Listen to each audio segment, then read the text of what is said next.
All right, guys, good morning and welcome back to the stream. It is November 30th and it's 8 a.m. almost exactly. I know I'm a little bit behind schedule today, but that is fine because there's literally nothing that looks interesting, and that's why I was like, instead of walking away after like the open, I'm just gonna make a coffee now. I hope you guys found that okay. Look at this coffee I can share with you. I'm going a little crazy making the cortado today. It has like a whole entire foam layer.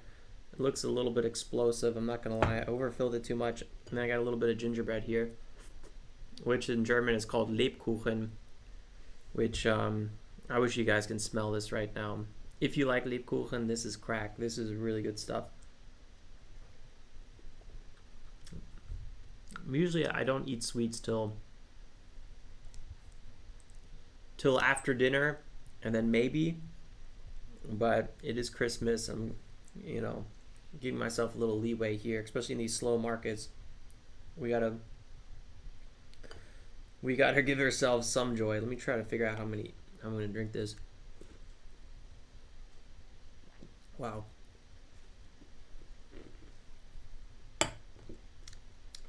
All right, sorry about that. So I was thinking something we're usually not doing as much pre-market is talking about some of the tickers from the day before, and I want to start implementing that a little bit more here. Just because pre-market has been very slow, and I think it will give us a little opportunity to dive into some analysis that typically we're not doing nearly as much on previous day tickers. So I hope that you guys find some value in that, and let me know if there's anything else you guys want me to specifically review, if there ever is something really, really specific. But I think I personally try to spend a little bit of time every morning reviewing the tickers from yesterday, like about 30 minutes before I start trading. So personally, I already have a good understanding of maybe what happened, but I think I can review that again on the stream, and then kind of explore some new topics too. See if there's anything we missed, see if you guys noticed anything that I missed, so on and so forth. So I think that'll be pretty good. But we'll start probably reviewing a little bit of news here as well. I could probably close this. What else is going on that I can close? Just let me exit out of a few things here.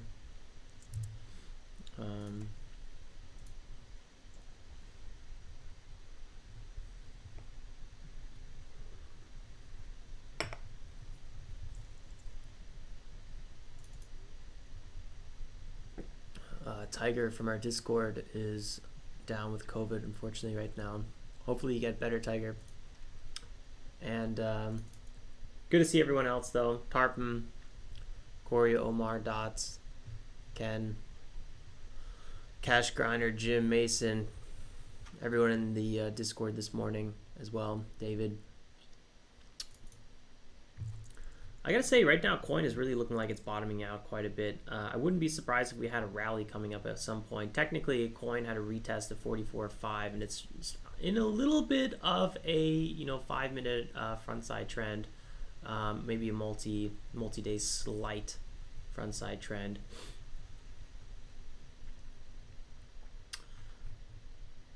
Let's actually start, like I said, with some of the tickers from the day before. So just going to my watch list, and I just want to open up tickers from yesterday. So I do my reviews here, kind of dive into it a little bit more. Obviously you guys have the link to all this stuff as well.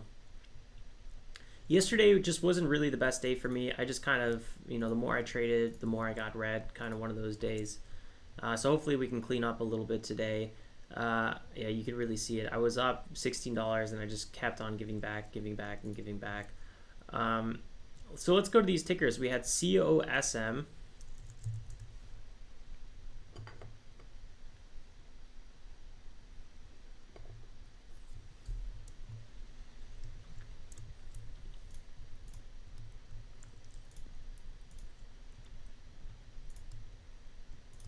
This ticker was looking pretty okay pre-market. We had a nice little pop here. I ended up buying the pullback, but it didn't really hold, and that's where I kind of ended up losing.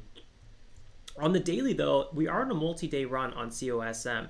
I'm going to put this one back on my second screen just to keep an eye on it. But right now we're trending down, but we have big support around 0.6.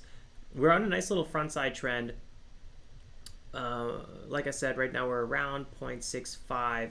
So unfortunately, we are kind of heading lower, but there is some really good support here in this area as well. Somewhere around like 0.61, something like that.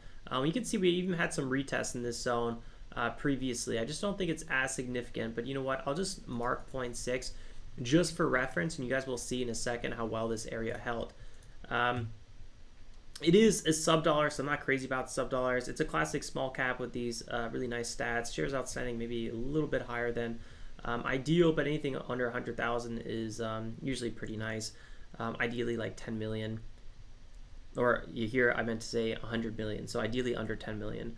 Had some catalysts coming out, but I don't really care so much about catalysts, especially with small caps. There's so much fluff out there, and there's so much like fake news that I just like to focus on the price action. So talking about the price action, let's go to the 15-minute, and you can see here this multi-day run where we have these really strong pops, 280%, and then it sells off about 60%. Now we had another run about 200%, and we're selling off again about 30% so far, but we're riding this 15-minute trend really nicely, this 180 simple moving average. And this is where we had that nice retest, bounced 25%, pulled back. Maybe we're going to hold this area, so this is going to be an interesting spot to watch. I'll put an alert on this one. But if you're thinking about swing trading, these are always those kind of setups, these general broad support zones that you want to play. This is the setup that I call a support line bounce, and this is something that I'll actually go for quite a bit back in the day. Not as much anymore, but I do like these support line bounce setups.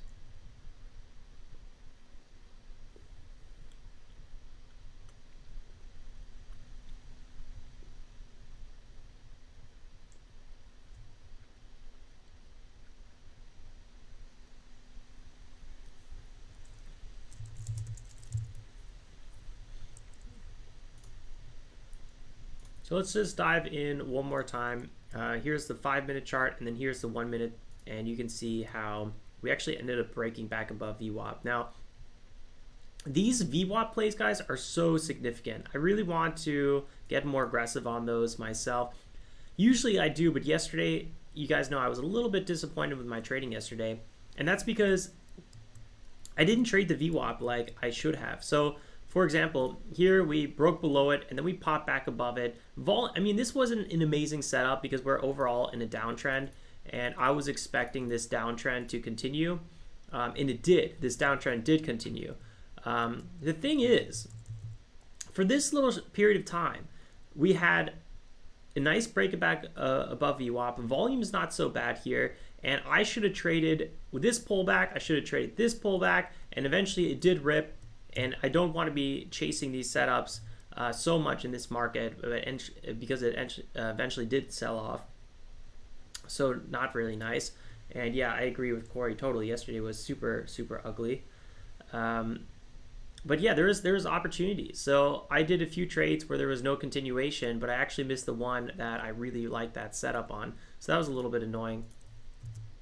And then we also had, what else we have? We had ONCS from yesterday. Let me pull this one up really fast. ONCS.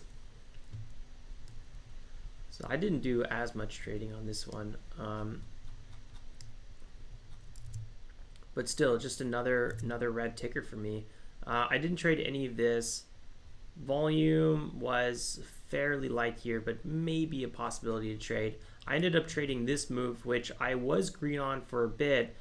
Actually had a nice entry here, like off of the support zone, popped up. I could have taken some profits. It ended up selling off, and then I cut my position. I could have even gotten out green afterwards, but just didn't really work out, and this one didn't really hold its highs as well. This is really ugly price action, so I think on ONCS, I'm not super optimistic on it. You could see the daily down here, how it's just been a really strong downwards trend, but that volume is popping up. You just want to be careful. This is a reverse split, and there's a lot of dilution in this ticker. So these tickers really typically only go in one direction. Right now we are stuck below 3.5, but if we can get back above 3.5, this could be back in play. Ideally, we want to see a move back above 4 on this one. Not sure if we're going to get it. And then the last ticker we traded yesterday was BILI. Let's look at this one.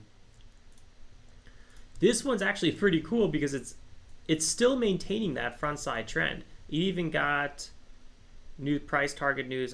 That's usually my least favorite news. I don't care so much about that. It is a $6 billion market cap, so it's a little bit unorthodox for me to trade. But it had a perfect first stare here, or actually almost a second stare. We had a nice stare here. We had another stare here. This was a really good flat top breakout. And then we had a third stare here. I wouldn't be surprised if this ticker had an explosive, blow off top here. Right now the mountain range is decreasing. We could have been a little bit more attentive on the MACD on this one. This was overall pretty good. So if we just come back here, you can really see that it did find that support and then really had a nice strong crawl to the front side. It's just not my classic go-to ticker, but it is really important to review this one a little bit because it has those nice stairs stepping up. I don't know how it's going to perform from here. Maybe we're going to keep trading it again. It is roughly at 16.3 right now.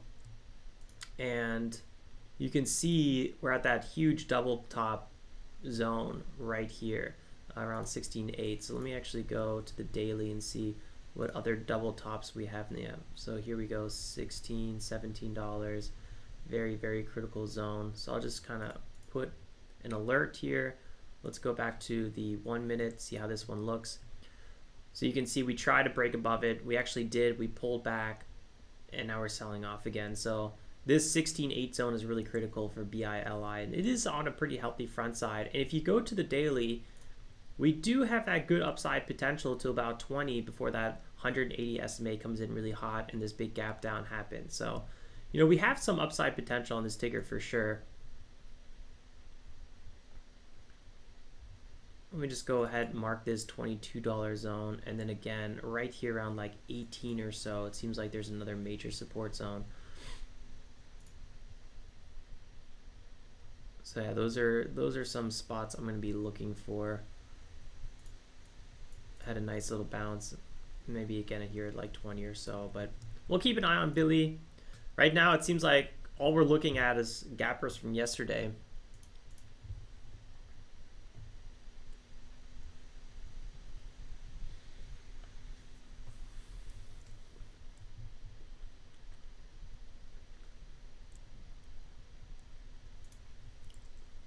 So far for me, no trades yet today. And that was a little bit what happened yesterday. I didn't do any trading after the stream either. Typically I don't. Sometimes I'll manage some swing trades, and you guys always see me post my entries and exits in the swing trading in the Discord, but yesterday I didn't do anything additional after the stream.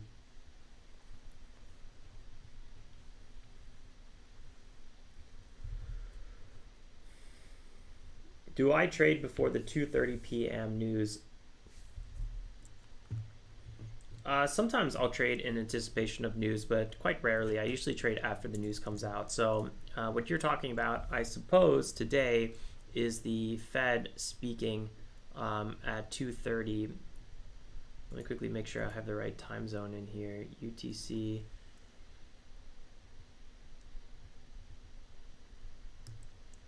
UTC -5, that's New York, right?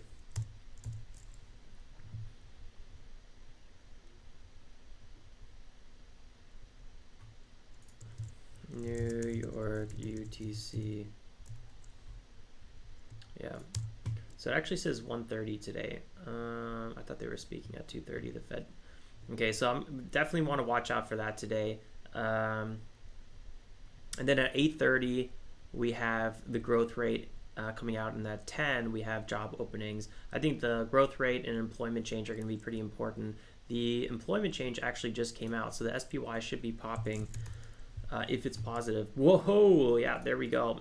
So look at that, nice move, but instantly selling off again. So let's see what happened here. Previous consensus 200,000, forecast 198, actual 197. Let's go ahead and click on this one a little bit more.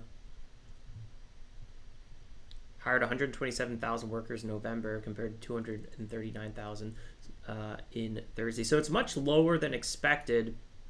And I think the reason the SPY is actually bouncing up because of that is because it might make the Fed more dovish. Because if this number was above expectations, the Fed would be more hawkish. So it's a little bit weird because in a way this is bad news. The US is not hiring as many people right now, so there's a slowdown in the economy. So technically you'd think that's bad news. But if the economy was still as strong and we were hiring many people, the Fed would have to get even more hawkish, creating higher chances of a bigger recession. Then again, you can see the market is very weak. So we popped up and instantly gave that back. We're pretty much back where we started. So that's not exactly the best look either.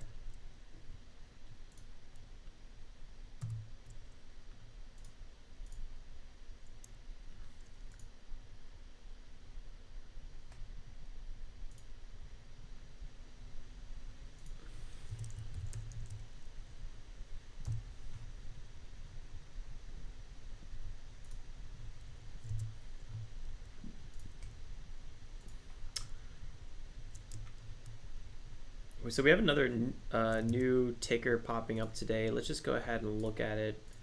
MYO. What do we got here? Another sub-dollar medical devices USA company. Nice float of $7 million. Market cap $4.4 million.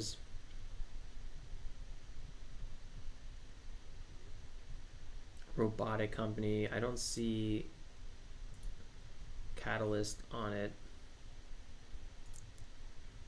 I don't know, it doesn't look so interesting to me. It is up 40%, so I guess you have to give it some credit, but I don't know, it doesn't look super interesting.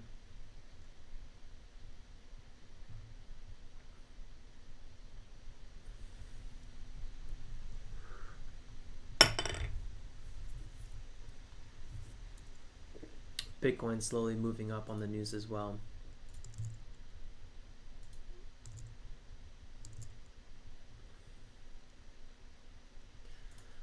Yeah, I don't think I'm going to be touching MYO. I don't know. It has almost no volume for a sub-dollar.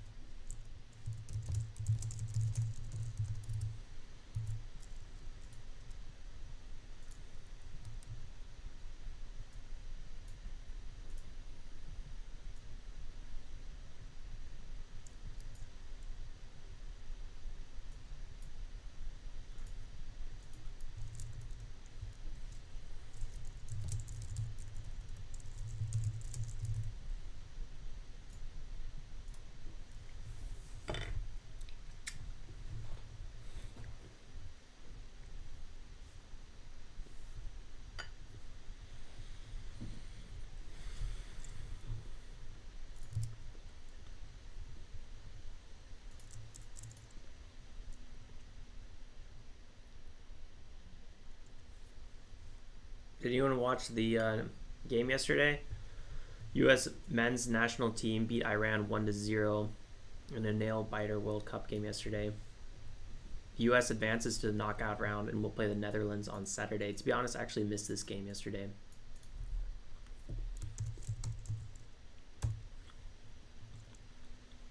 Maybe temporarily we'll add FIFA here. I know a lot of people are boycotting FIFA. But you know what? I'll just temporarily add it just as something to pay attention to. I don't know how relevant it will be, but I think it's always important to notice the times. So we'll put it here. Morning, Peter. JS Max.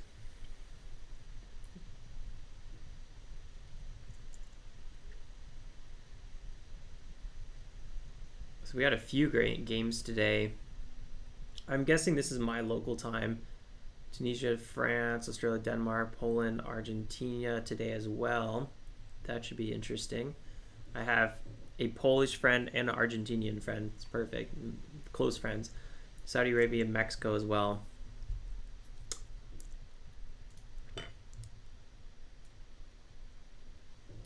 I'll take a little screenshot of this one.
So the SPY pulled back already quite aggressively.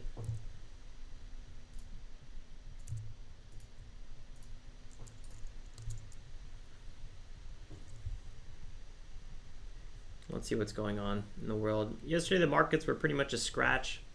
Obviously the Nasdaq down 0.6%, leading the downtrend, but overall just scratch action. Nasdaq slightly down below 11,000. S&P at 4,000, slightly below 4,000, and Dow at 33.8. I think there's so much macro stuff going on, including FIFA, that is just it's crazy trying to trade right now.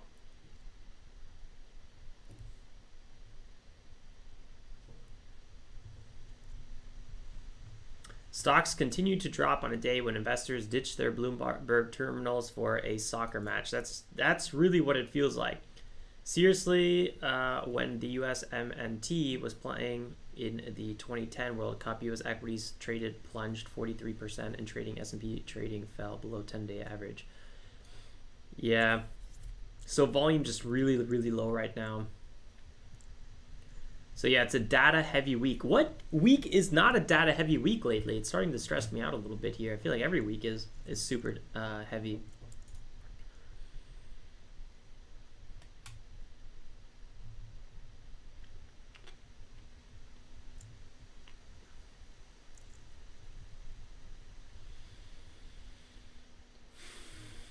So this whole entire article seems to be about more the political side of the whole entire Iranian-U.S. conflict, I guess you could say.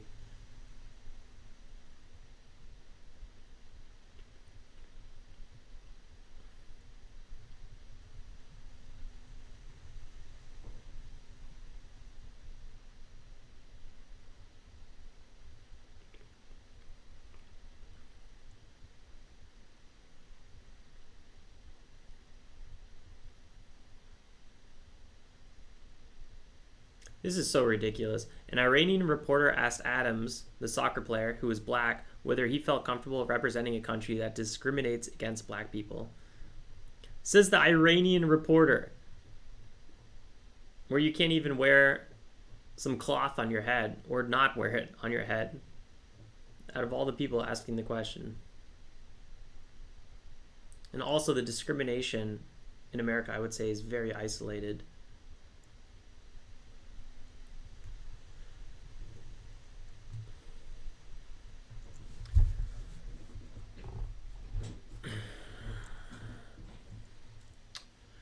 Oh well.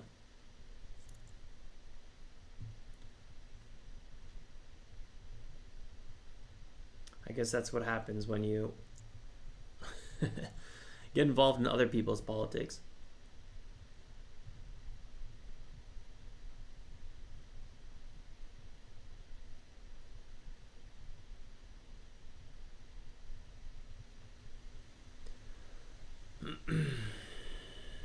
The Senate passes landmark marriage equity bill with bipartisan support.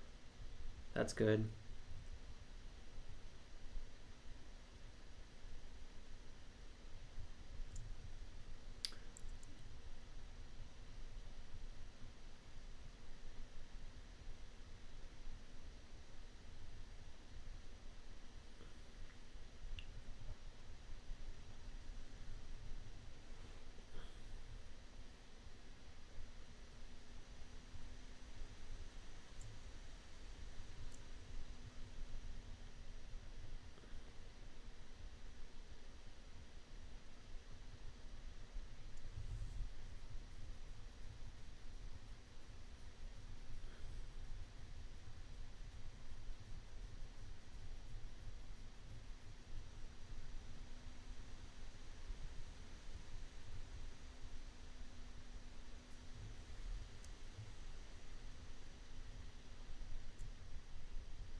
Feels like a lot of repetitive news from the day before.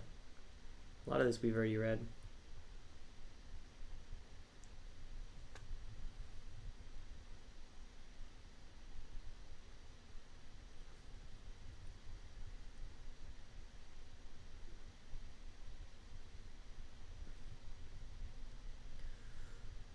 So if you guys don't know, Elon Musk joined the long simmering war against Apple this week.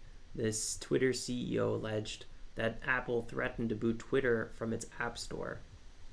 So Elon Musk alleged that Apple threatened to boot Twitter from its App Store and called out Apple for censorship and its notorious App Store fees. Apple takes a 30% cut of every purchase of the within big company's apps on its devices, which could include an $8 monthly fee that Musk plans to charge for verification on Twitter. Yeah, that is pretty crazy, though.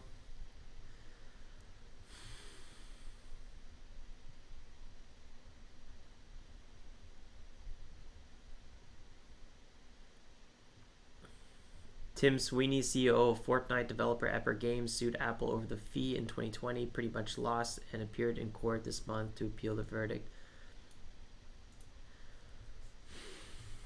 Spotify CEO Daniel Ek said last month that Apple is choking competition after Spotify's audiobooks app was rejected from the App Store 3 times for allegedly not following app rules. Sweeney and Ek are overjoyed to welcome Musk to the fam. Both CEOs retweeted posts from Musk about the App Store, and Sweeney used the renewed interest to update everyone on his feud with Apple, which he said maintains an illegal monopoly on app distribution. Which, in a way, is true in a very broad sense, without picking sides. The App Store or iPhones in the US is about 45% of all phones. So Apple, 45% of all phones. So if you just think about that, that's a big monopoly. I don't even think, I'm trying to remember here, the first major antitrust law was enacted because of, I might be a little bit off on this one, but if it wasn't the first, it was definitely one of the primary antitrust breakers, or not even breakers, but this is the reason antitrust kind of came into existence, was the Standard Oil organization, which I think at the time was doing around like 40% of all US refinery business. So it's kind of getting into that business. So I think based on the similarities of, let's say, market share and the barrier to entry, which is extremely high. You can't just make your own ecosystem that everyone just jumps on tomorrow and starts using apps and whatnot, I think is very tough. So I think there is a fraud, or there's an antitrust potential suit there, depending how you spin it. Let's quickly go back to the SPY here for a second. The SPY falling now after, wait for it, 2.9%, forecast 2.6% GDP growth rate. So now, exactly what we were saying here, where this news, since it was bad, is actually good because it actually means the Fed would be more dovish. This news, technically good for the economy, makes the Fed most likely more hawkish. So a little bit contradicting here, but that's why the SPY is dipping back down.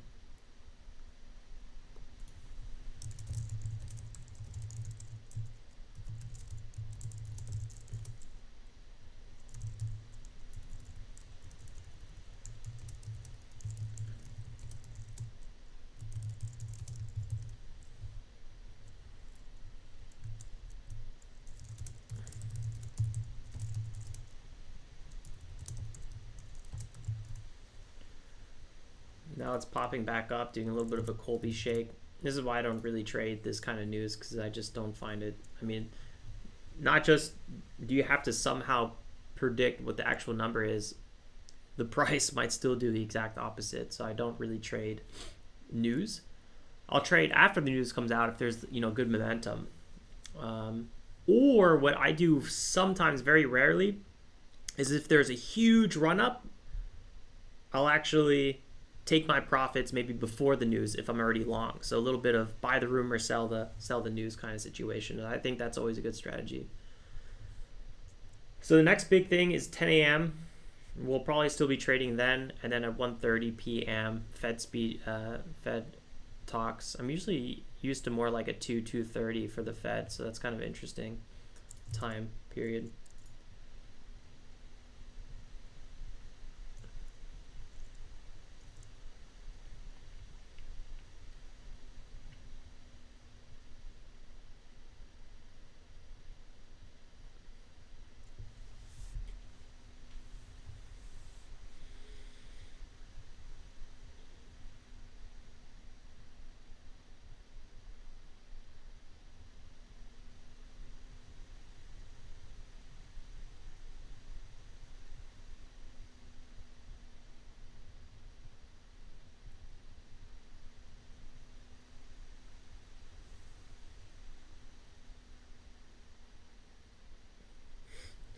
Look, this is so ridiculous. So it says Miami nightclubs are missing their crypto whales, and down here it says the clientele, 95% men with a kind of nerdy style, according to one operator, have disappeared due to the crypto market collapse.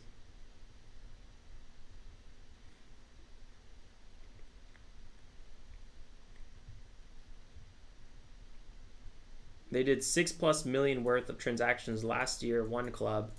In the last 3 months, it's done less than $10,000.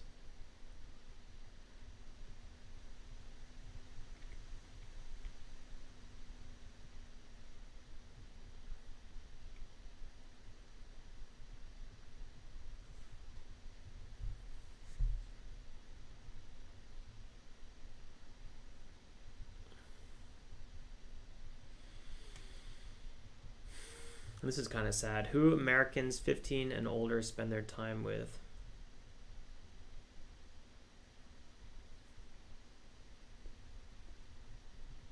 15 and older. I think this is also very skewed because you have to take in consideration probably people over in their 70s or so. I think it changes quite drastically. But still, this alone is very insane. That's very unhealthy. Very unhealthy.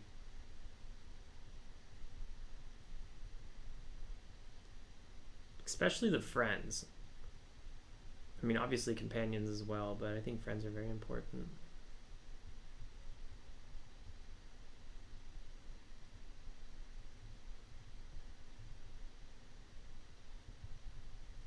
Gnobin says, well, there was COVID. Yeah, for sure. So these should be returning to the norm.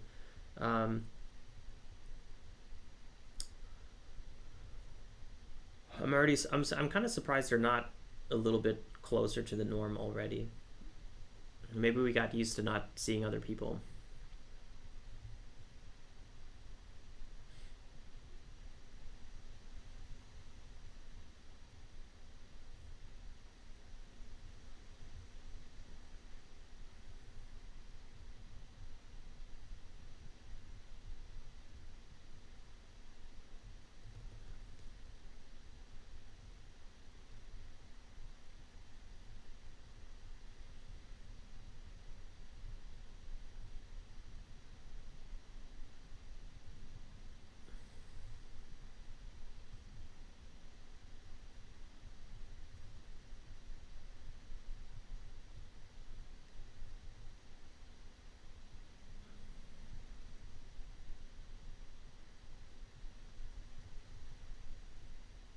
This is probably an interesting little read here.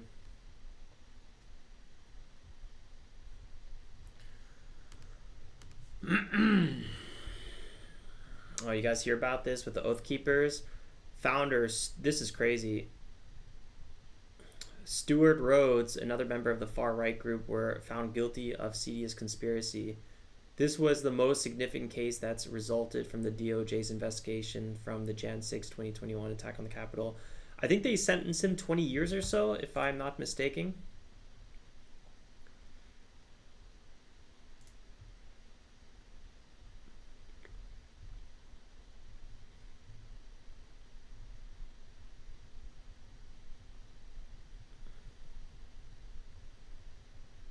Yep, 20 years in prison. That's heavy. That's crazy. I think regardless of what somebody does or not, I think American sentencing is always very harsh. I think that's really what I'm kind of referring to here. It's just, you do something wrong that's not even that bad. I'm not saying that this isn't bad. I'm just saying in general, like, you get life in prison like that. I think it's because I've been living in Germany for so long where it's crazy. Like, you get, like, I don't know, let's say this is a 20-year sentence. In Germany, it would be like a 2-year sentence. Then you'd be living in like a quality hotel prison, It's just like, it's crazy. So since I've been here for a couple of years, I'm always like, wow, America's so harsh. Just relative to what I've been seeing over here.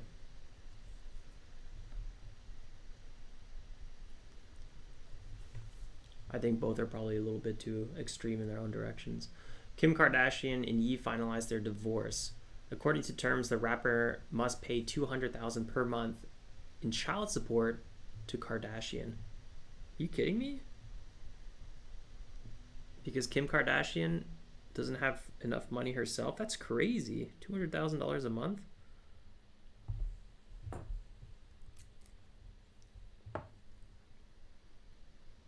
This doesn't even make any sense.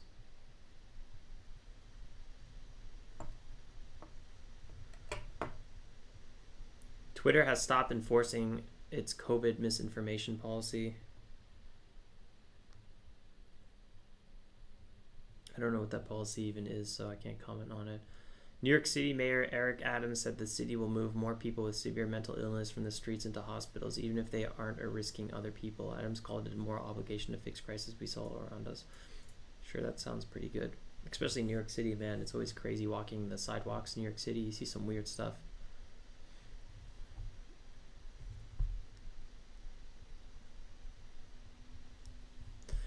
This whole time I'm watching MYO, and it's just slowly crawling up, and I'm wondering, should I just go long on this ticker? It's really, like, not speaking to me as a ticker itself, but there's definitely some trading opportunities. Hopefully some of you guys are nailing this one.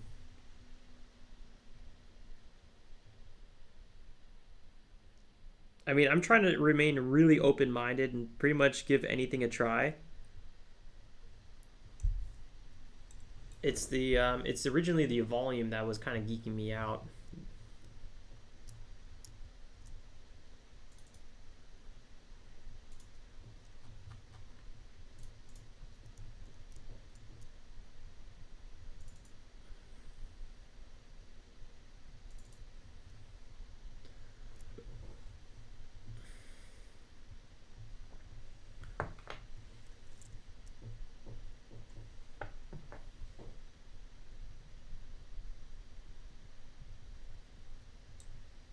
Nice little bounce there.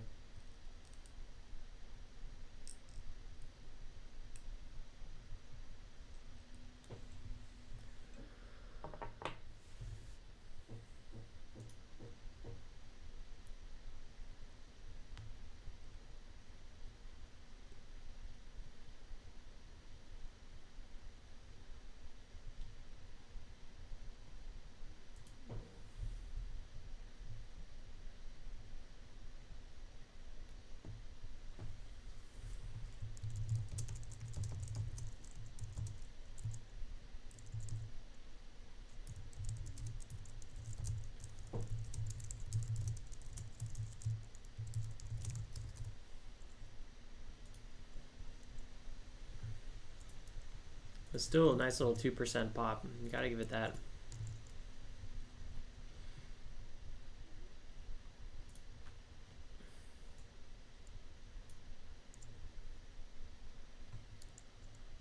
This would be interesting to read.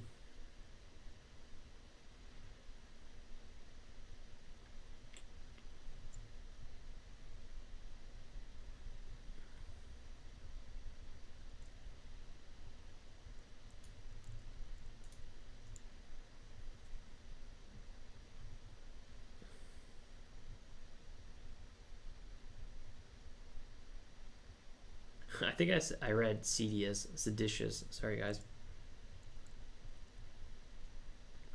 Police finds remains of Fortins inside Boston apartment.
Well, former China leader dies at 96.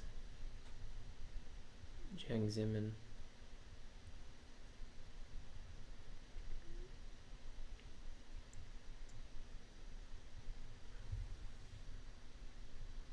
That's gonna make some headlines over there.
One sec, I'll be right back.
back, I'm back, I'm back.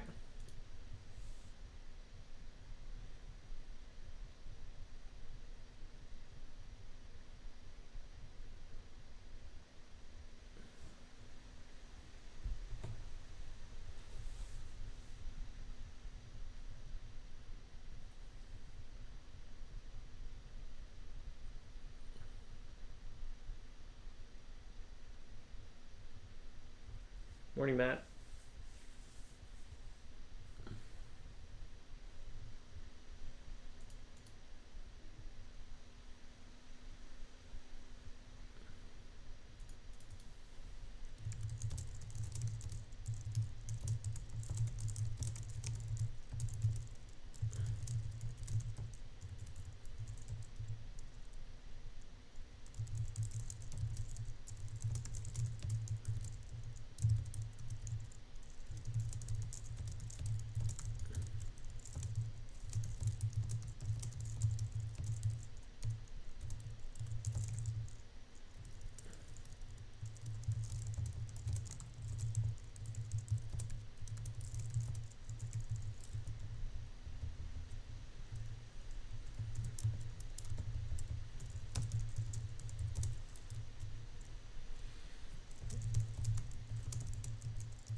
I'm not gonna lie, MYO doesn't look that bad. We're also holding the front side pretty well.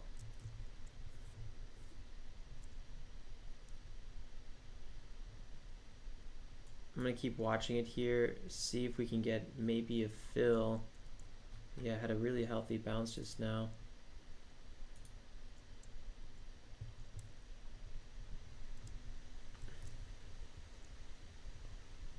Look for that break, that attempt breakout above 1.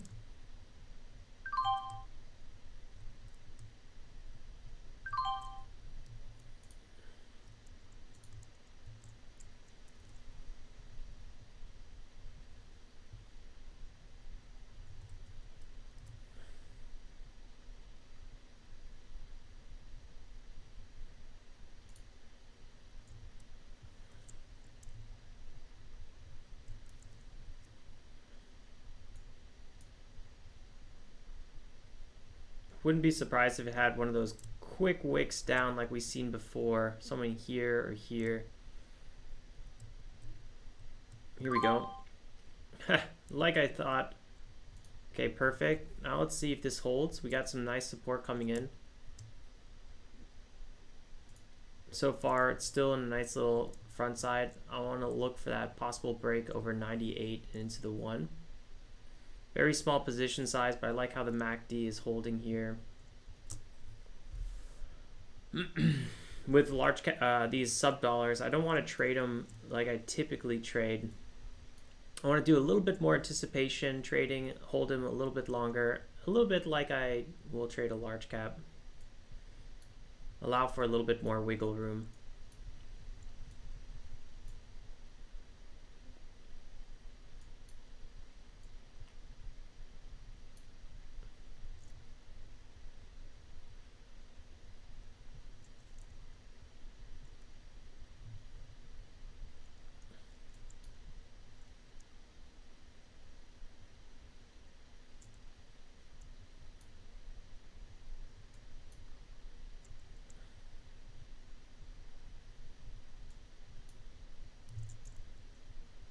I'm going to cut some size.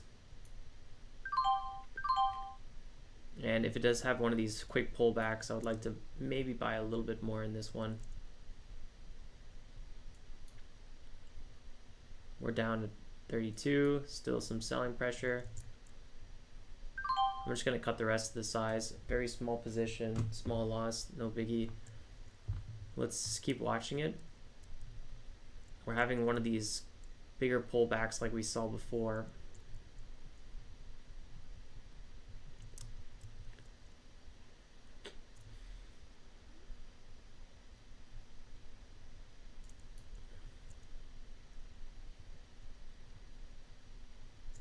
New 5-minute popping up now.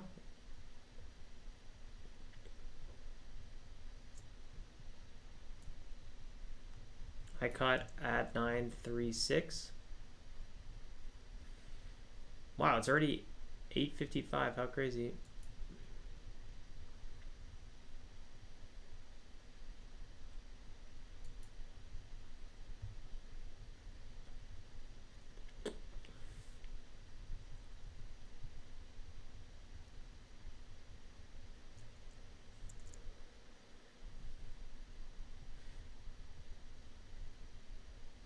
I like the 5-minute setup in terms of just a nice little frontside scallop potential.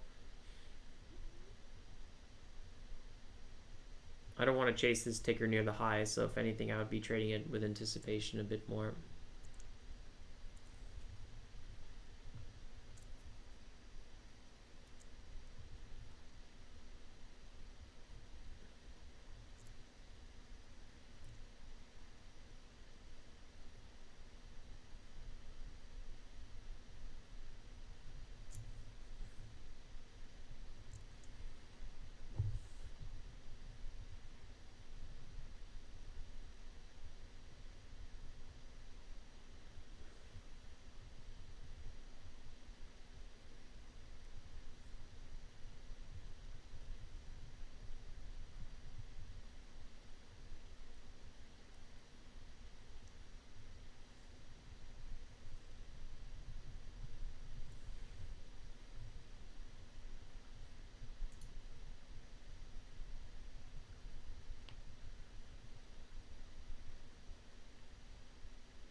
SPY still selling off.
Bitcoin up a little bit.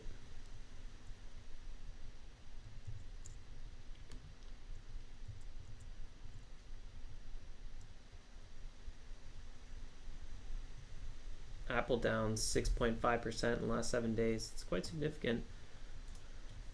And MYO having that pullback that we were waiting for.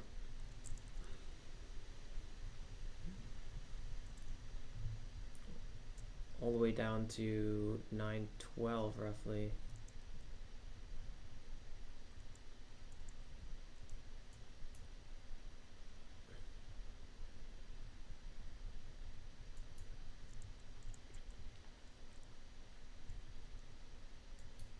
Buyers kind of coming back in.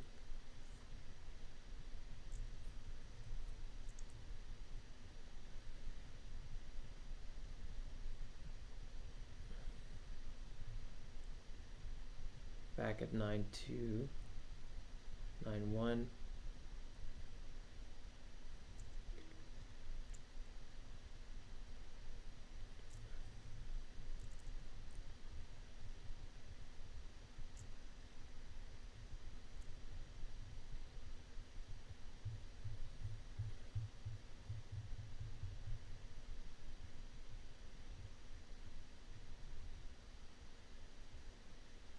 It's a bit of a wiki ticker. I mean, we've seen some fast sell-offs on this one before, 3% or so.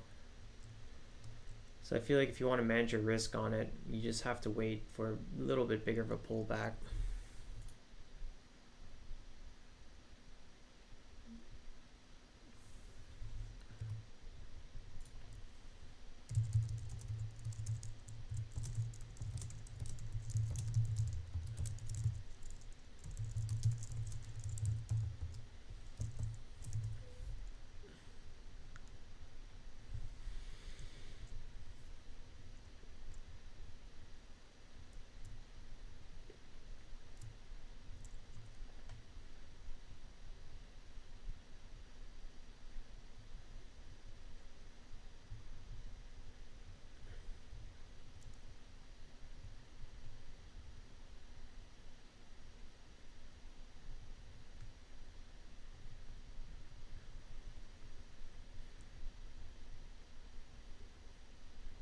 Look at this bid here at 0.91 is like the last. Oh, it's getting chipped away though. Uh-oh. Last frontier right now. Seeing a lot of sellers.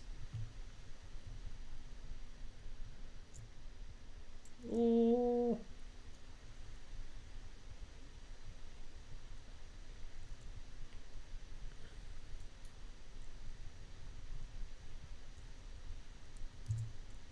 Oh, accidentally bought up there. That was not my goal. Dang it. Dang you, hotkeys. Was waiting for that sell-off. I bought a little bit too high.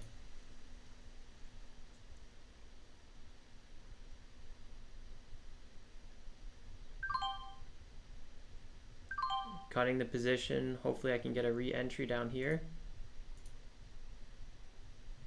Still feels like there's selling pressure. Buying off the big time support here, roughly at 0.9, 0.8.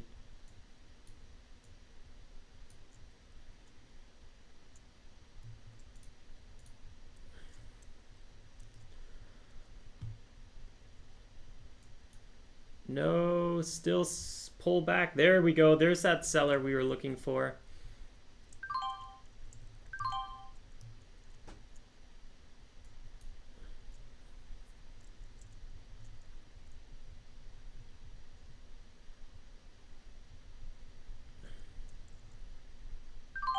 There we go.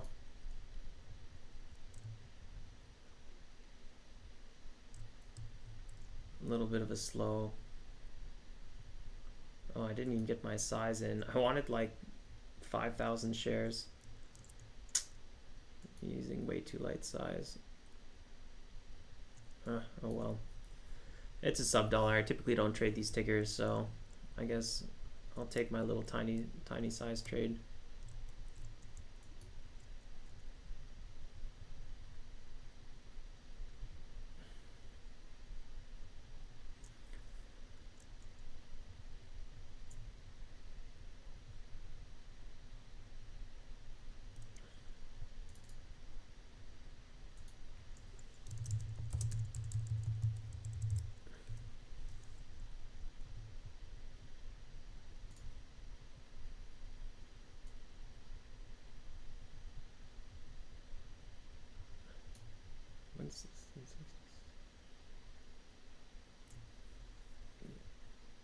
This is actually a pretty nice little bounce here, maybe 1.3%.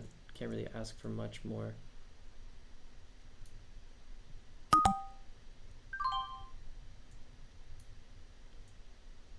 No.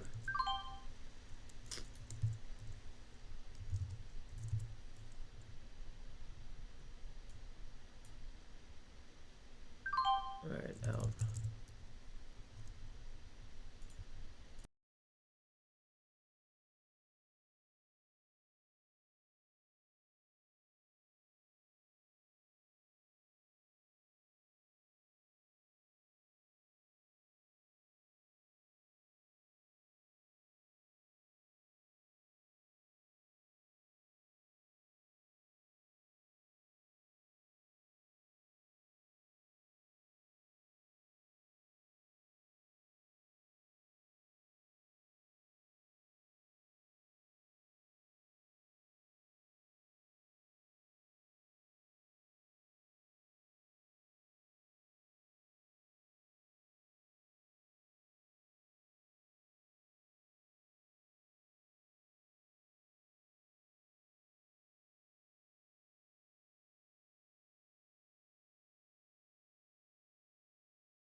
So MYO kept pulling back. So you got to be careful with backside. You always want to trade it very quick because it is backside. I typically don't look for reversals when I trade backside. I'm just looking for those quick pops.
Just seeing if there's anything new popping up that I might have missed. Doesn't really look like it so far.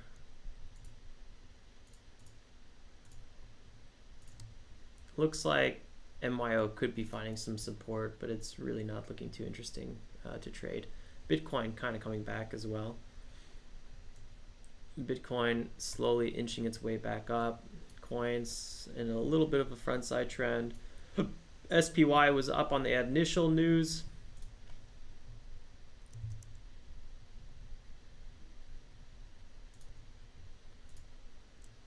With the employment, but then the GDP growth rate brought it back down. Next thing is at 10 job openings. So there was good news, but that's bad for the Fed. Or there was bad news, which is good for the Fed, so it shot up. And then there was good news, then there was bad news, which is good for the Fed, and then shot it back down. Very confusing.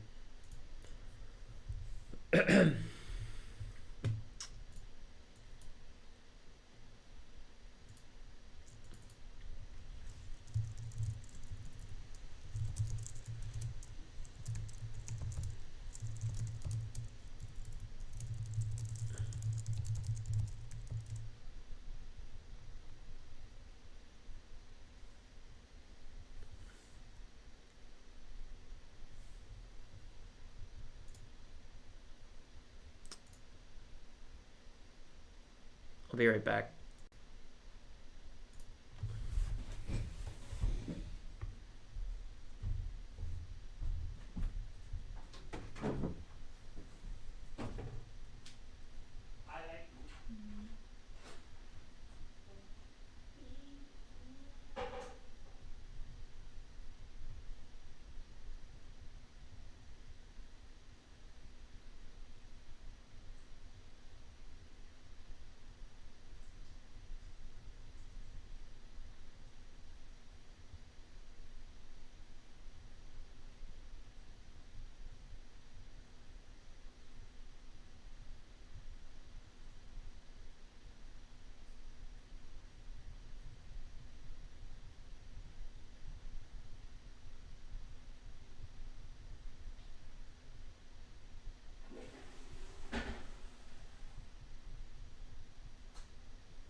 What's up, crackers?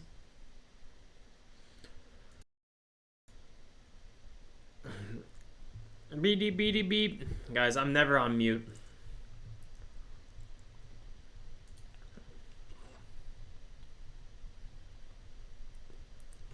You guys always hear all my secrets. Just kidding. Well, I'll tell you what I'm not kidding about. I was being a little bit dirty, and I brought back some leftover pancakes, and I put some peanut butter on them with a little bit of honey. I don't know what's going on right now. I think I'm pregnant.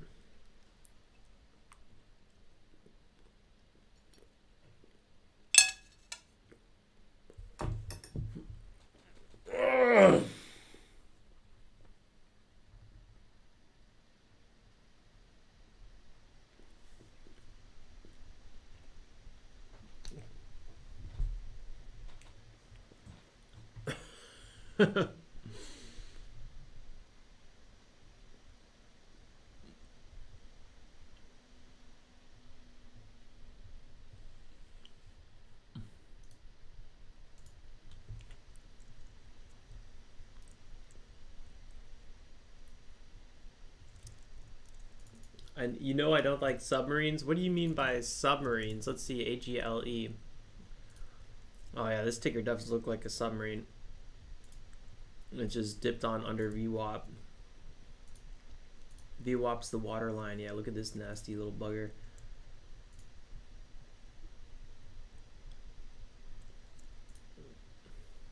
Unless you mean sub dollar. Could be sub dollar.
I really hope nobody was in MYO just now.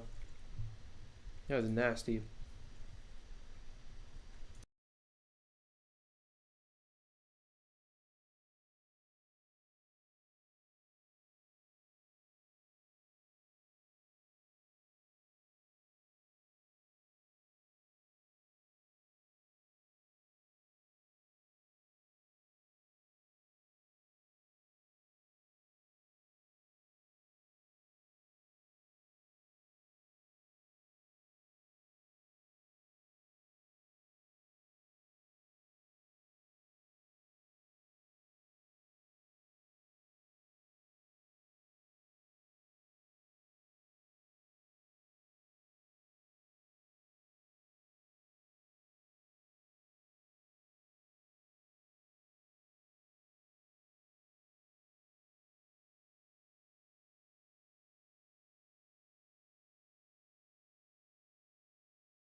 Well, I'm done eating my pancakes, but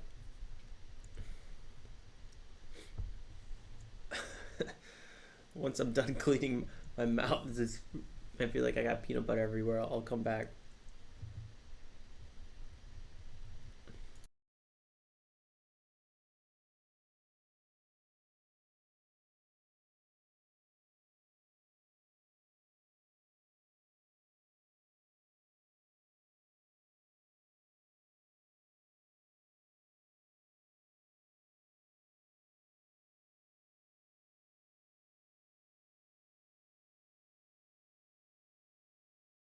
So Omar calling out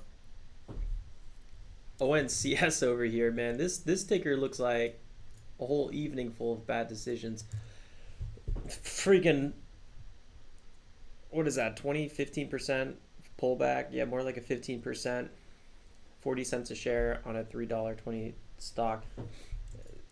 Then rips up around 40% almost just to pull back again with very low volume. Man, this ticker is not fun.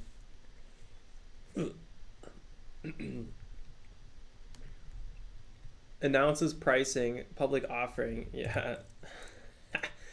uh, we were just talking about that on this ticker. I don't know, rewind like an hour. So it wasn't just, but rewind this an hour. We were talking about gotta be careful. This ticker's doing offerings and whack kablang. What do you know? Reverse splits and offerings is like peanut butter and jelly. They go hand in hand. That's how these companies make money. They just keep dumping shares on the market, and then when the stock goes down and they're going to get delisted because you need a $1 listing requirement for the NASDAQ, what do? You do a reverse split. Pop that company back up, maybe a 1 to 10 reverse split. So if you're at, I don't know, 50 cents, you're now at $5. And then what do? You do another offering and you dump more shares onto the market at a nice higher price.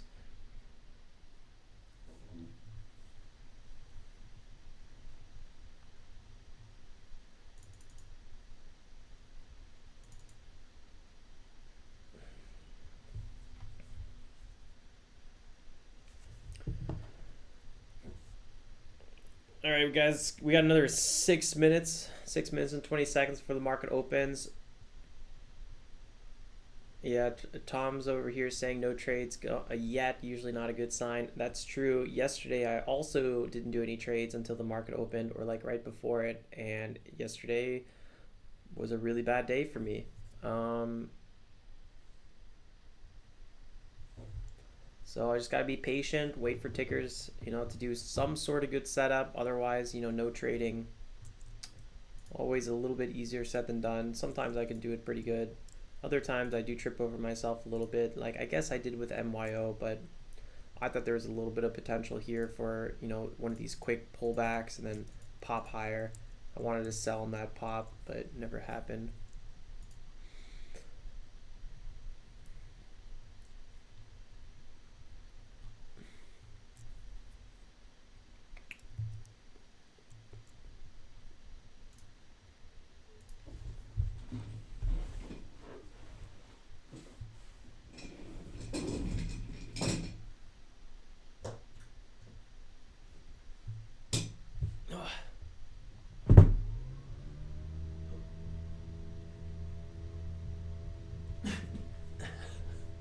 I had to turn the light on, which was on the floor today. The on switch.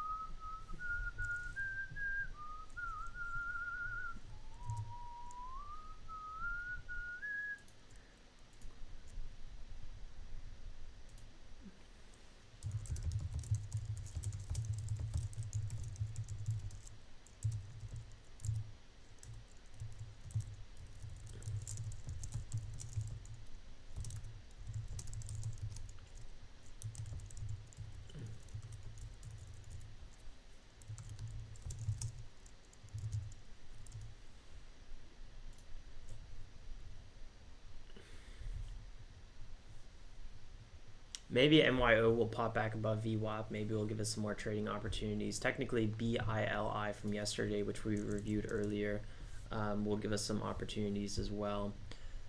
Yesterday, we had really strong momentum on this ticker, and there's a good chance that we might have that move over 16.5.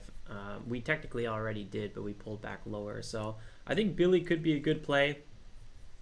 It is a large cap. Might even be good to size in early. See if you can ride this one higher.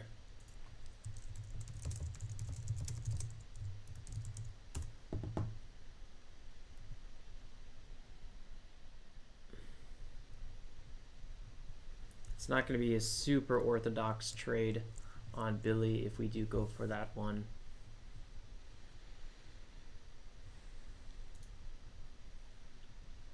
I'm not too excited about MYO or COSM from yesterday. I just don't know if we're going to get anything else. So just a bunch of sub dollars popping up.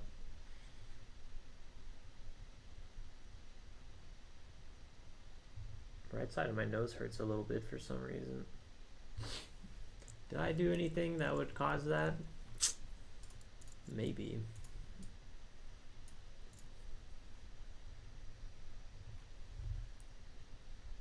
Two and a half minutes, guys, before the market opens. Don't get too excited. I'm really just telling myself that. It's really my own reminder.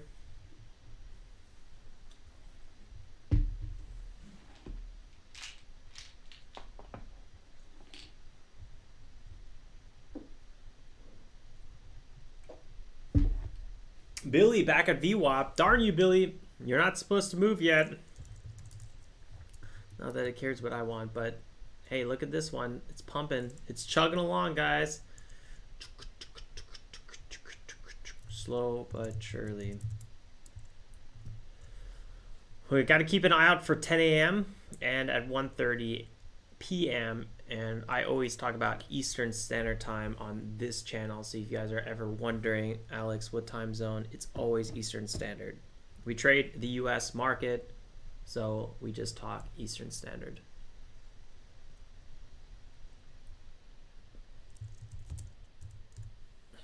Good luck, everyone.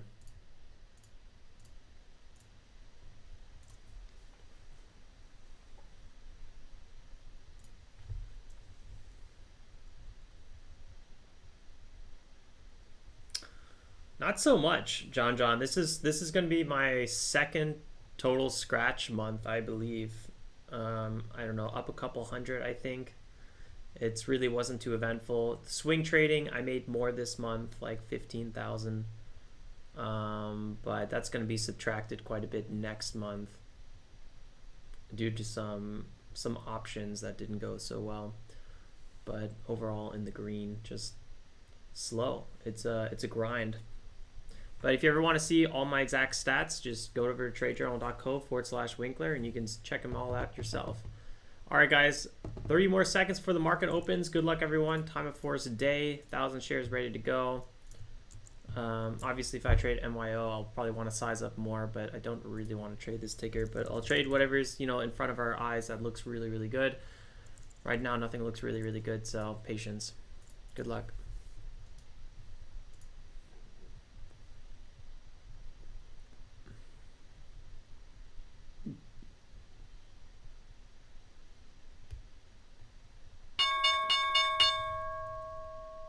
The volume way up.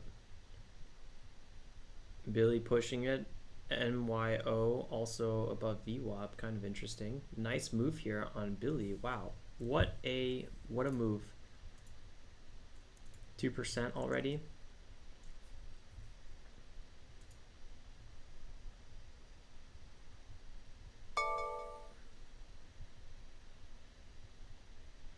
ONCS selling off.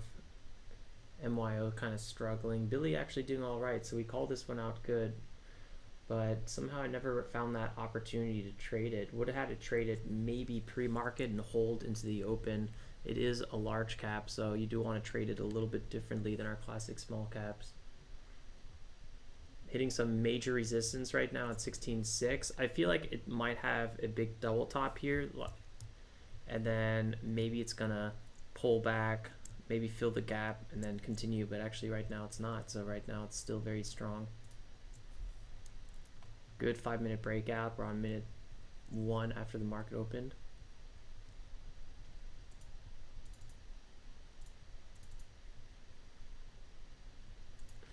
You always want to keep an eye on yesterday's top gainers. I kind of feel like I missed that move. Big move on NIO.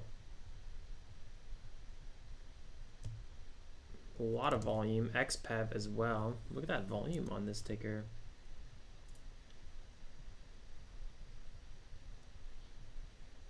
Delivery guidance up as well. Okay, those are some really good catalysts.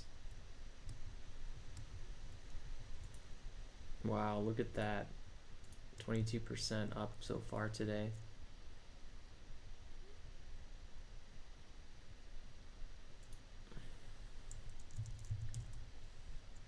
Then keeping an eye on Xpev might be really good.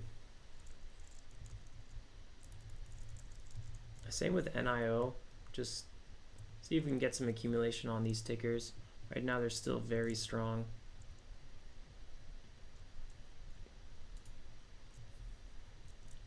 Initial pullback, possibly finding some support here.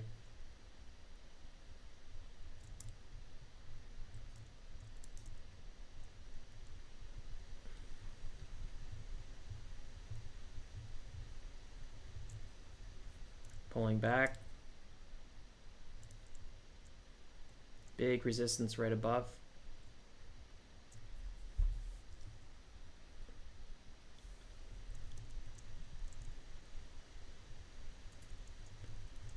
Jumping in here at 14. Looking for this one to hold and see if we can get another pop over 25.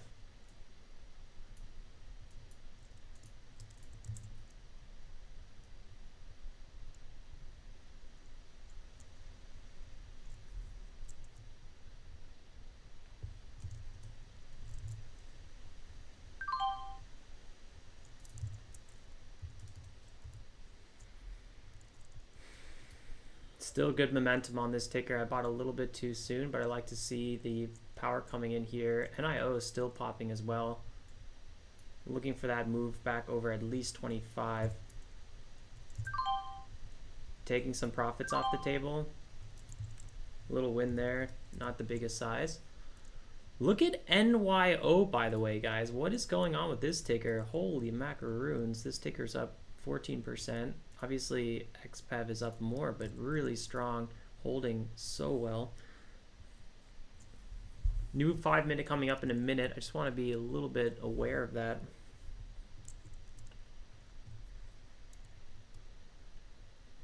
Possible support kind of come off of 9 EMA and VWAP. Possible break of $9 could be a buying opportunity. Wow, that was quick. No, I did not get my fill there. Looking for maybe one more dip. There we go, got a dip off of 92. Hey look, that's the year of my birthday was. Let's see if we can get a pop a little higher here, 905. Still a lot of sellers there. I don't know if you guys saw that ask. I'm gonna put one sell order in just because in case we get a quick spike. Actually, I'll put both in just in case we get a quick spike. I am looking for a move back over 20, 920. There's still a lot of sellers there at 9.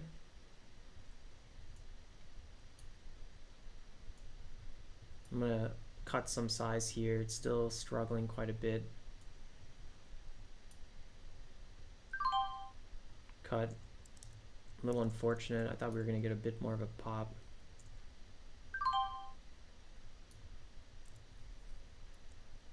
Bili freaking doing its thing, guys. Bili is really rocking it right now. Man, I knew that ticker was looking good. I should have been more aggressive on it. Called that one out. I was talking about it all pre-market long. I should have scaled into it initially. Percent moves on it aren't nearly as nice as Xpev. Xpev kind of had its explosive move already.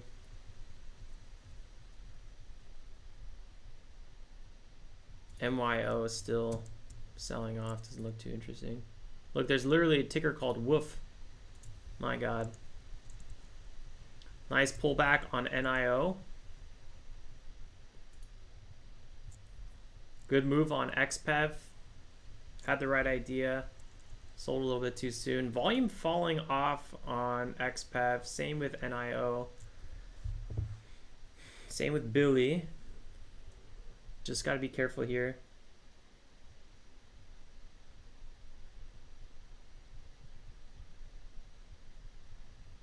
Looks like a false breakout on Xpev.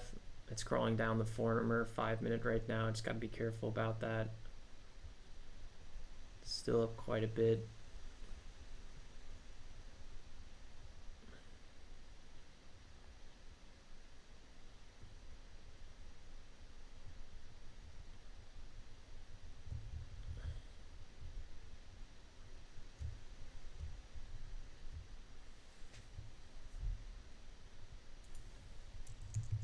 KTRA being called out. So this ticker actually got halted, up 17%, really nice. A lot of resistance above, needs more volume for me to really want to get aggressive on it. SPY and coin and Bitcoin struggling.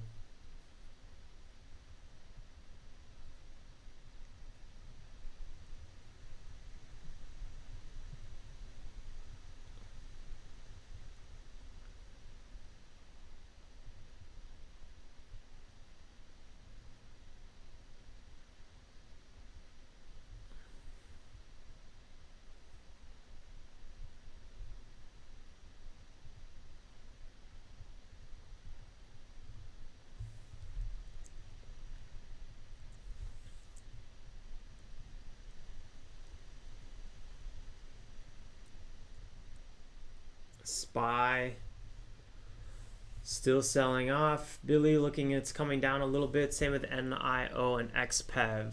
Just kind of waiting here for a good setup. Nice pop there on NIO. Ticker's on the front side until it proves otherwise. Remember, guys.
SPY selling off aggressively. Xpev found support around VWAP.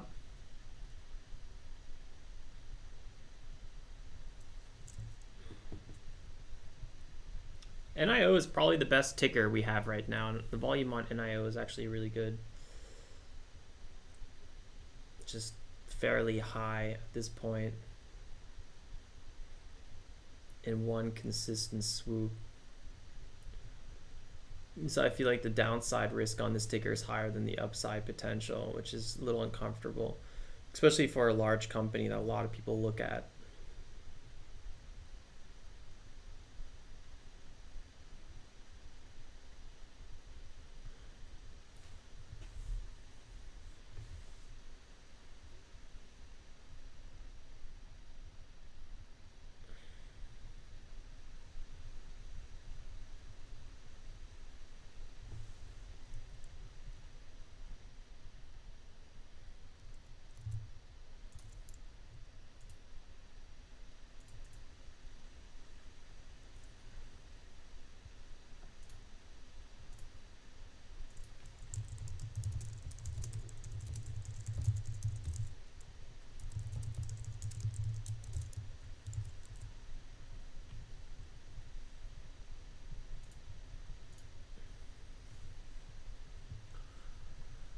Bili coming back down to earth. Could be some good trade potential. 5 minute doesn't look too bad. Right around VWAP. Good little pullback. I wouldn't be surprised if we had a little bit of a backside trend temporarily. Find a little bit more support on the daily.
Nice one, David.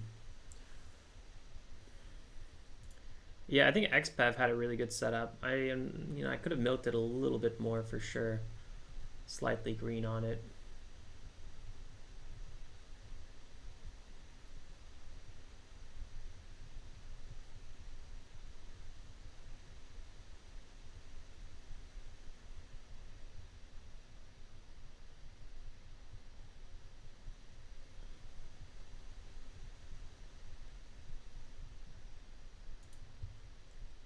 $9.43.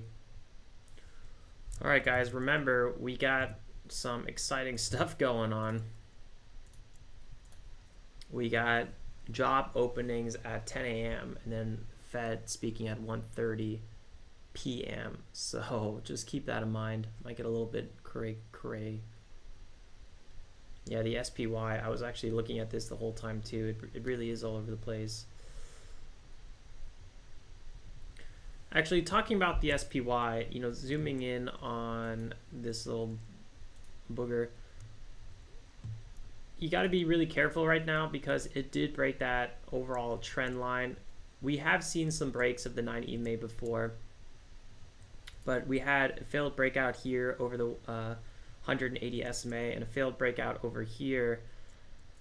We really need to see that push. It's I don't know if we're gonna hang here much longer without a big sell-off, so we really need to see a push soon. NIO is still punching higher.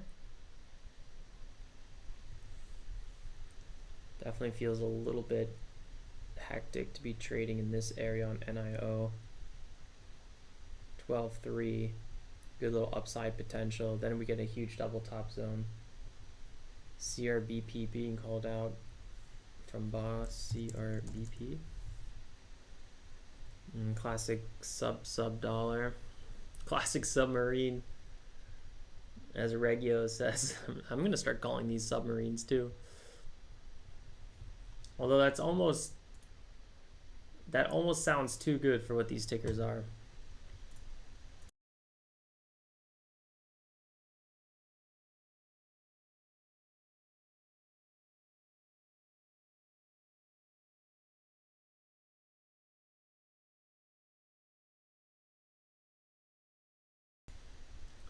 Welcome all the new people to the stream. We go live every morning starting at 7:30, although sometimes lately I've been starting like around 7:45 because it's so slow pre-market lately. And we'll typically run till about 10:30. Happy to have you guys here, and don't forget we're also in the Discord. That's where we do most of the chatting, especially before and after the stream.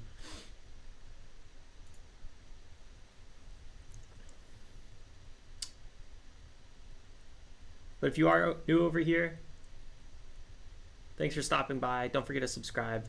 We'd love to see you again. And also, we're coming out with a video today. It might even be premiering ready on the channel at 10:30 a.m. Eastern Standard Time. So stay tuned for that. I'll see you guys on the premiere. There'll be a little chat box opened up on the premiere at the time, so we can all discuss there as well.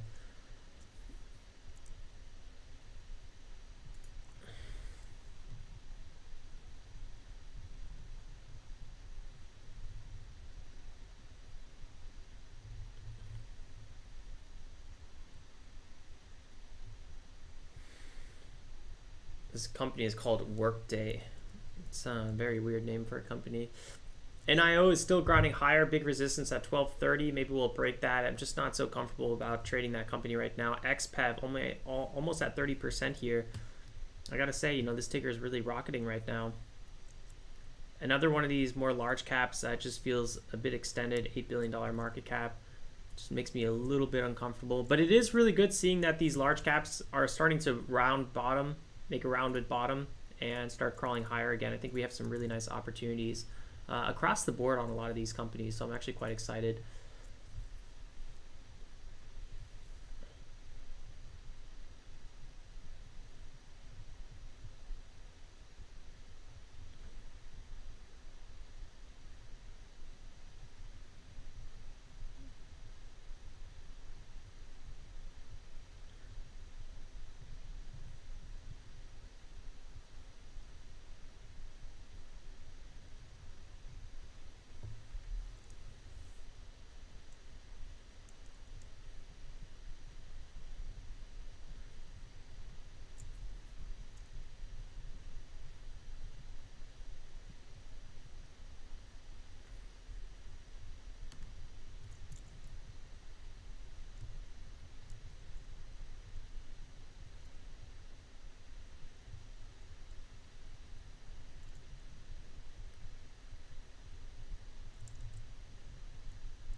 I don't see any really A+ setups right now, so I feel like everything I'm looking at has quite a bit of risk. Maybe we're going to get a blow off top on NIO. Maybe we're going to get that also on Xpev.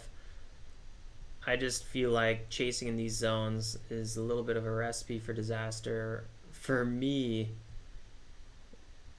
So I'm staying a little bit more hands off.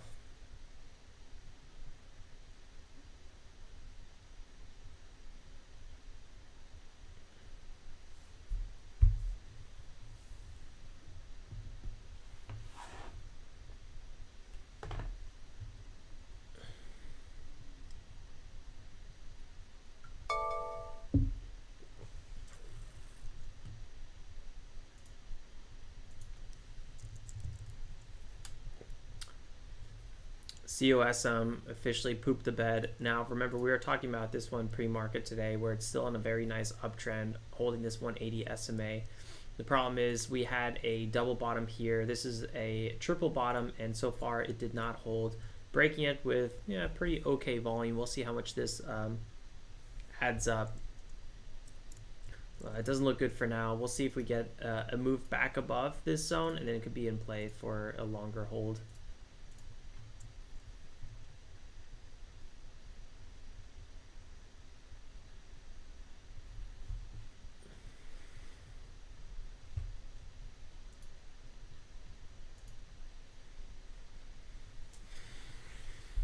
I don't know if today has more or less opportunities than yesterday, and I'm just like avoiding the bad setups as much.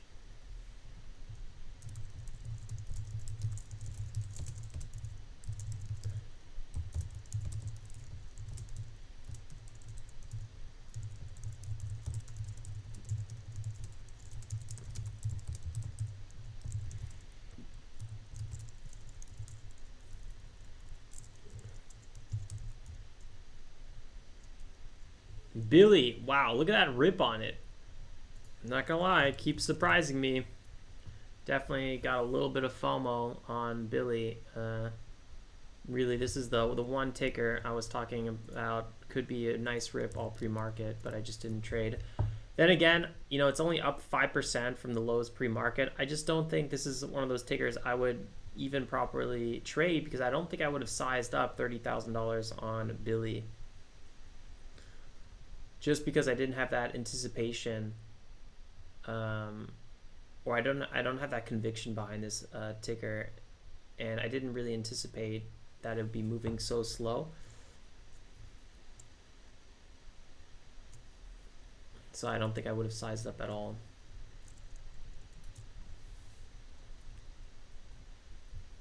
Tough trading day, very similar to yesterday.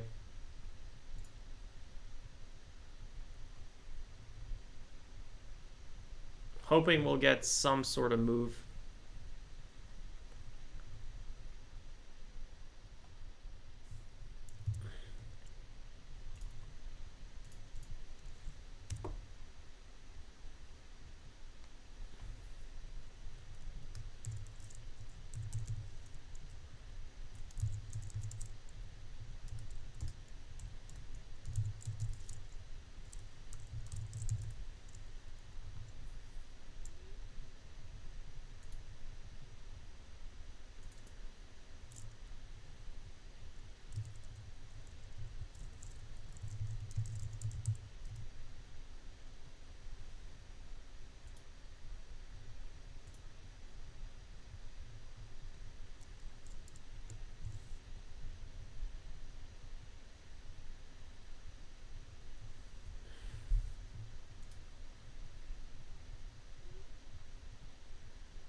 Bili, Xpev, and NIO all still trending higher, so I kind of wrapped up on those maybe a bit early, but I'm not gonna lie, I don't really regret that so much. Just not my go-to tickers. But look at this. I mean, tickers on a front side until it's proven not to be, and this ticker has not proven to not be. It's constantly trending over the 9 EMA, so very strong ticker there.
Xpev and NIO still grinding higher.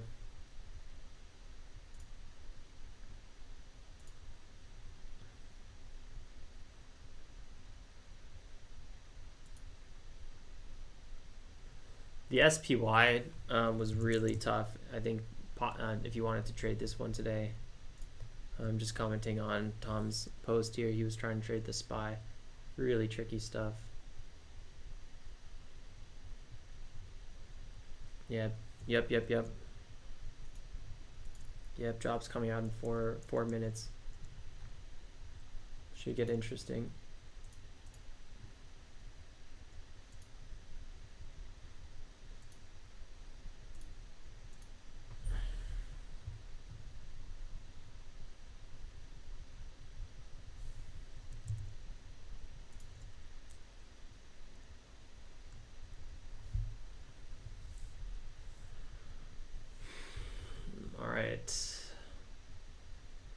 Forecast 10.4 million, previous at 10.7.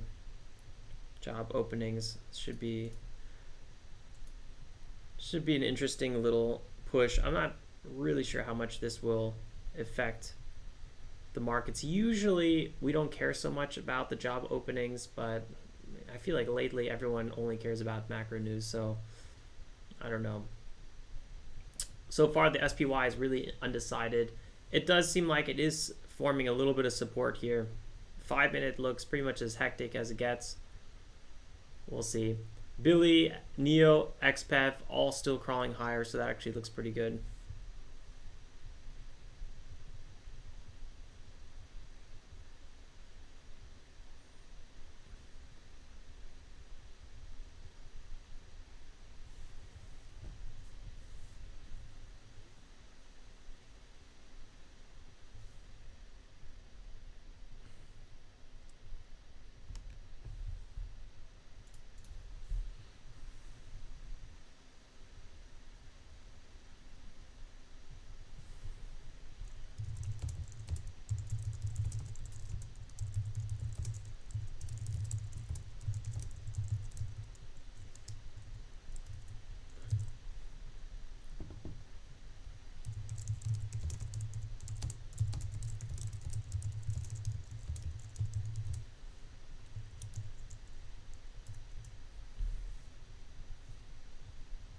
Wow, NIO, Xpev, and Bili all running really nicely right now. So I was saying we might see a little bit of a blow off top on these tickers, and we are. More of like a grinding blow off top, but still on the 5 minute, it looks like a classic blow off top. Really good to see that. Just not really my go-to strategy here trading these kind of tickers, so I'm kind of sitting on the sidelines. Did get a few trades in, put me green on the day, but not nearly as nice as, you know, what we could have experienced.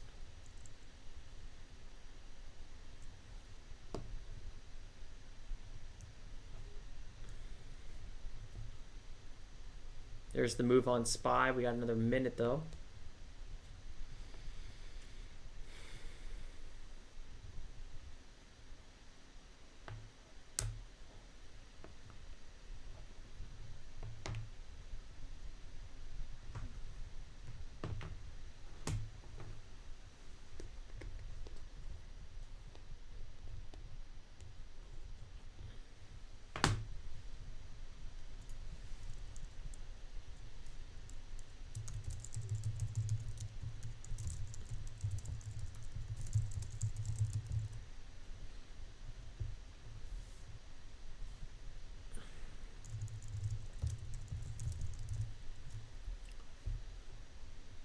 All right, 15 seconds here. I got the SPY open. It's already looking very indecisive. Did a little bit of a Colby shake here.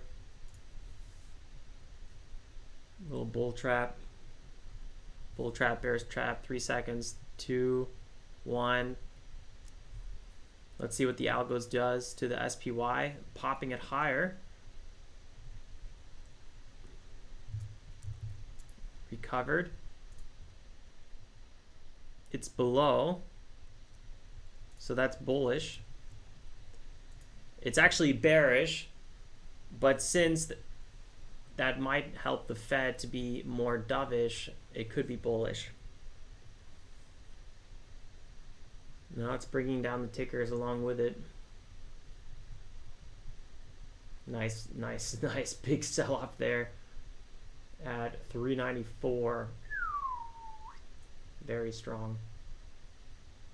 This might be the end, guys. This might be the end of that SPY front side we were watching.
Xpev actually survived that pretty nicely and still trending higher.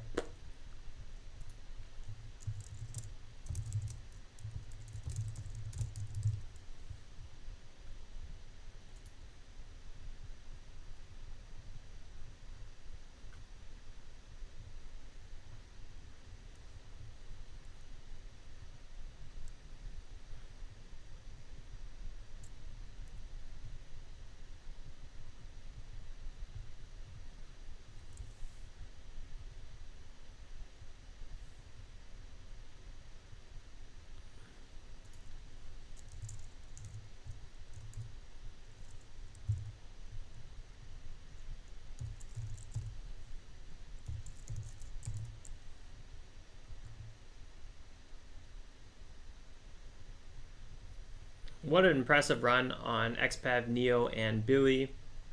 Fortunately, I was not able to capitalize on them nearly as much as I should have, but at least we're not red on those tickers. Sometimes, you know, it's more than you can really ask for.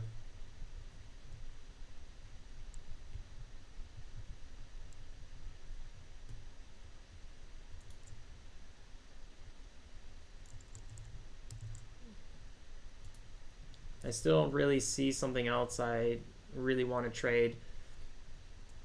Remember, guys, today's the last day of November. How crazy is that? Tomorrow is already Thursday and December 1st.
What a move on Xpev, man. This ticker is still crawling up. It's up 35% right now on the day.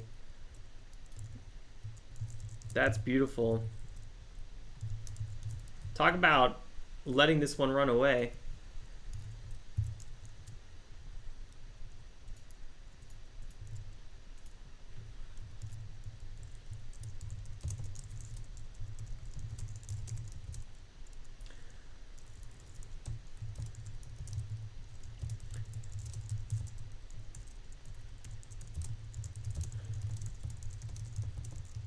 These large cap tickers, you always got to let them breathe a little bit more. And that was really my mistake.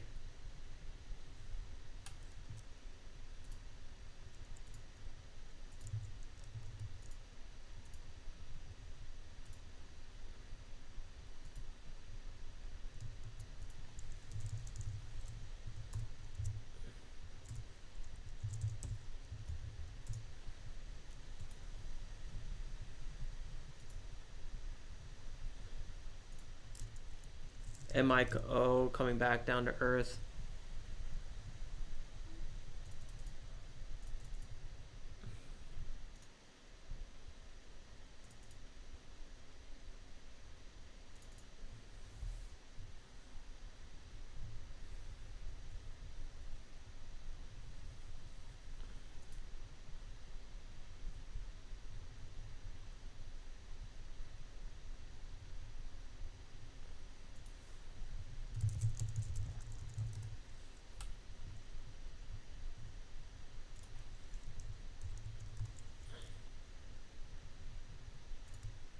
MYO back above VWAP. We could see some action here on this ticker, but if you look to the left, it had so many flushes. Makes me a little bit uncomfortable, so I don't think I'm going to touch it. But could be some opportunity.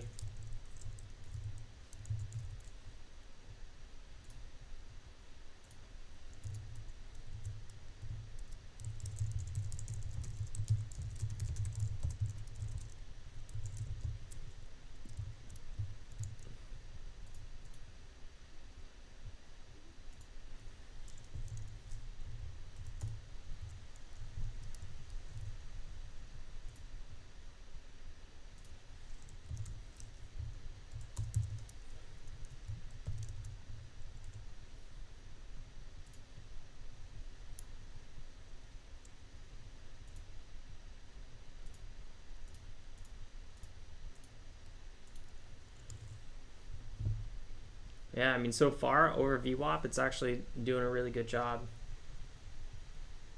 SPY actually ended up holding here as well really nicely. So it's crawling back up as well.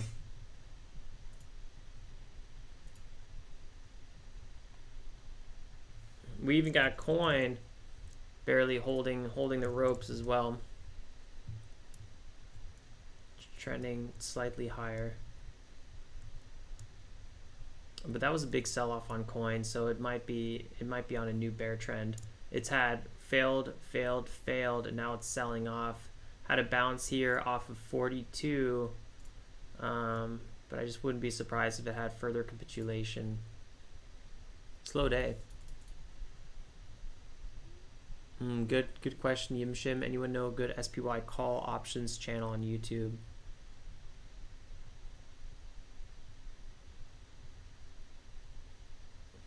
Or any options trading. I would like to spend a little bit more time learning about options swing trading on just normal stocks.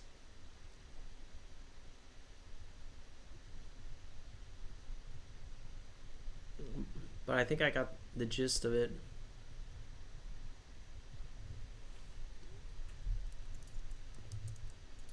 But you can always hone the skills.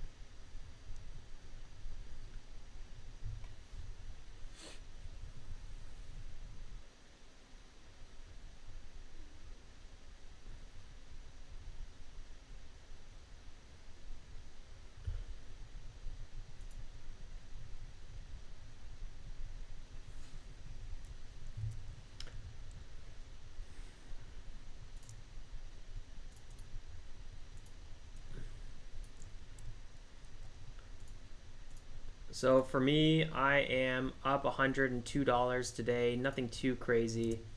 Here you see it again.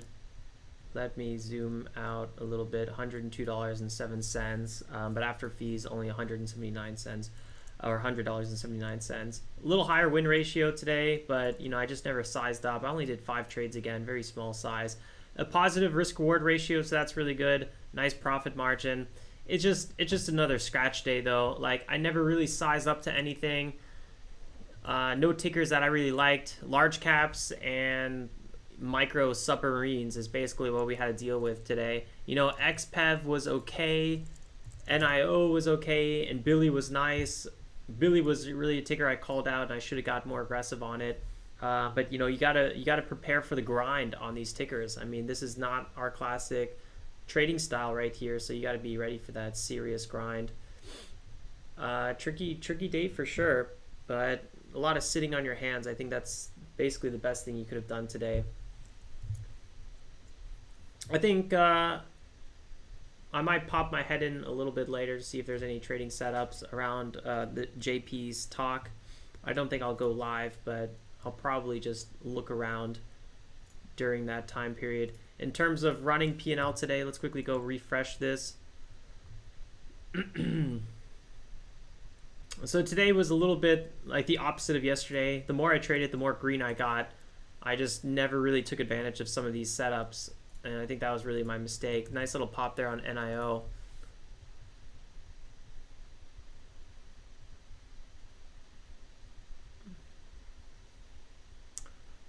Overall, just kind of slow trading.